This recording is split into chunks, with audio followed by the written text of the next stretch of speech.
You're watching Outdoors Delmarva, presented by Gateway Subaru. Higher standards.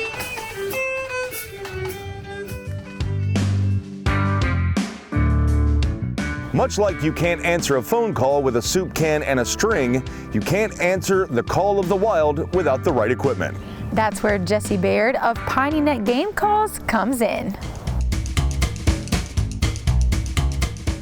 We're here in Jesse's garage up in Milford, and Jesse, talk to us a little bit about what you do here. So I make game calls, particularly turkey calls, which are called pot calls. I also make deer calls, duck calls, I make owl calls, and a couple of other things as well. I got started about 10 years ago, just kind of picked it up. I wanted to make myself a turkey call just for fun, and then as I got into it, I started showing people, and more folks said, make me one, and so here I am. It's fun, you know, I do it on the weekends and that kind of thing. It's not a full-time job by any means. It's just something to keep me busy. So that's cool. So you enjoy turkey hunting, duck hunting, and all that kind of stuff, and you have bought calls like this, so then you kind of were self-taught? Yeah, a lot of it is just self-taught. Luckily, there are a lot of useful resources online. Facebook has a lot of useful pages, and just reaching out to other call makers and kind of picking their brains and learning how they do things, and then a lot of trial and error. Tell us step by step how you would make a call. Sure. So I start with a piece of wood. And then I basically turn it to something, or I cut out a rough shape, something kind of like this.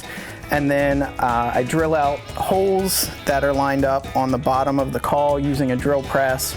And then from there, I put them in the lathe and then make the additional cuts with the lathe that are required to get to make the call. Is it different for each call, like a turkey call, duck call, owl call?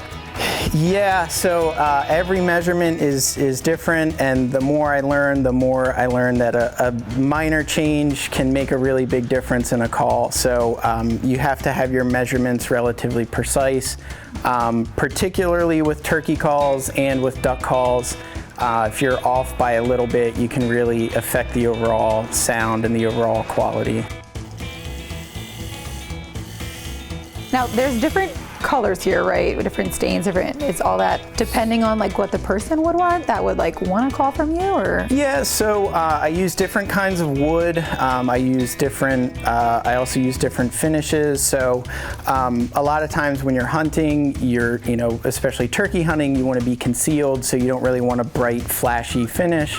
But there are folks that like to collect calls just to have them, and so folks are looking for unique designs in the wood or unique kinds of wood, and so I kind of try to make a wide variety of calls, working calls that folks are just going to be using in the field and throwing in their bag and beating up, and then calls that people want to hang on to and maybe pass down to their kids or things like that.